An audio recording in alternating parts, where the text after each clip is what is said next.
Selamat pagi saudara-saudara yang dikasih Kristus, jumpa lagi dalam renungan pagi hari ini. Namun sebelumnya kita bersatu di dalam doa. Damai sejahtera Allah yang melampaui segala akal, itulah yang memelihara hati dan pikiran saudara-saudara dalam Yesus Kristus Tuhan kita. Amin.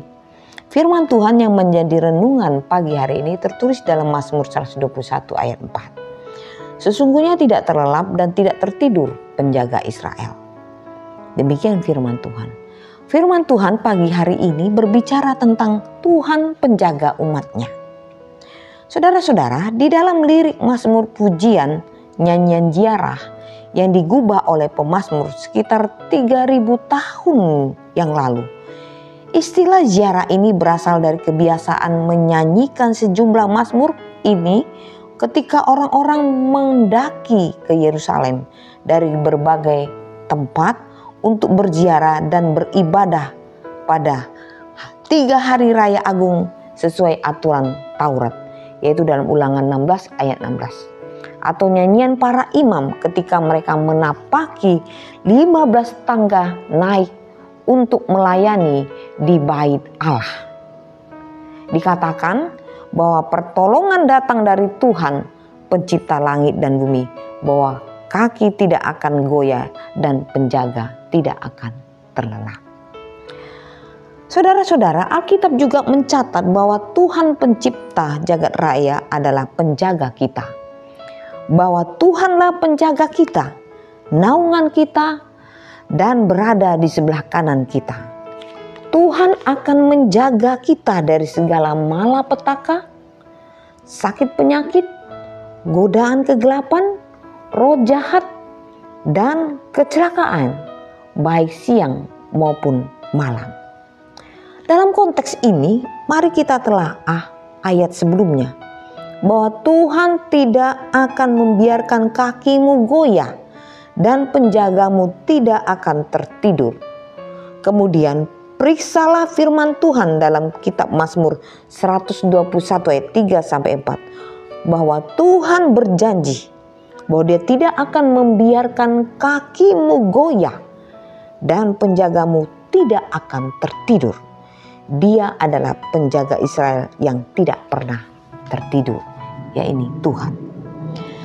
Berdasarkan 2 ayat firman Tuhan tersebut, kita bisa menyimpulkan bahwa Tuhan yang kita sembah dan puji dalam nama Yesus Kristus tidak akan membiarkan kita tergelincir. Karena penjaga kita tidak akan pernah tertidur. Sesungguhnya penjaga Israel, penjaga kita tidak akan pernah tertidur seperti yang dinyatakan dalam Yesaya 27 ayat 3. Aku Tuhan menjaganya, aku akan menyiraminya setiap saat supaya tidak diserang. Siang dan malam aku akan menjaganya.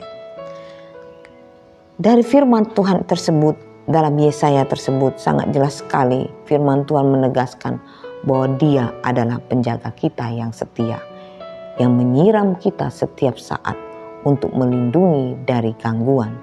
Selanjutnya kita bisa melihat di dalam Mazmur 31 ayat 23 yang menyatakan bahwa Tuhan menjaga orang-orang yang setia tetapi menghukum orang-orang yang sombong. Oleh karena itu saudara-saudara, marilah kita semua mencintai Tuhan agar semua orang yang dicintainya juga mencintainya. Tuhan menjaga orang-orang yang setia tetapi menghukum orang-orang yang sombong. Tuhan memberikan ganjaran kepada mereka yang tidak takut kepadanya. Tuhan juga akan melindungi kita umatnya yang baru, yang disucikan oleh darah Yesus Kristus. Sehingga iblis tidak akan mampu menggagalkan misi kita untuk memberitakan Injil Kristus hingga akhir zaman, ketika Tuhan Yesus akan mengangkat gerejanya bersama dengan Dia di surga. 1 Tesalonika 4 ayat 16-17. Karena itu kita harus mengandalkan Roh Kudus, meminta petunjuknya setiap saat dan mengikuti pimpinannya dalam setiap perintahnya. Selamat beraktivitas. Tuhan Yesus memberkati. Amin.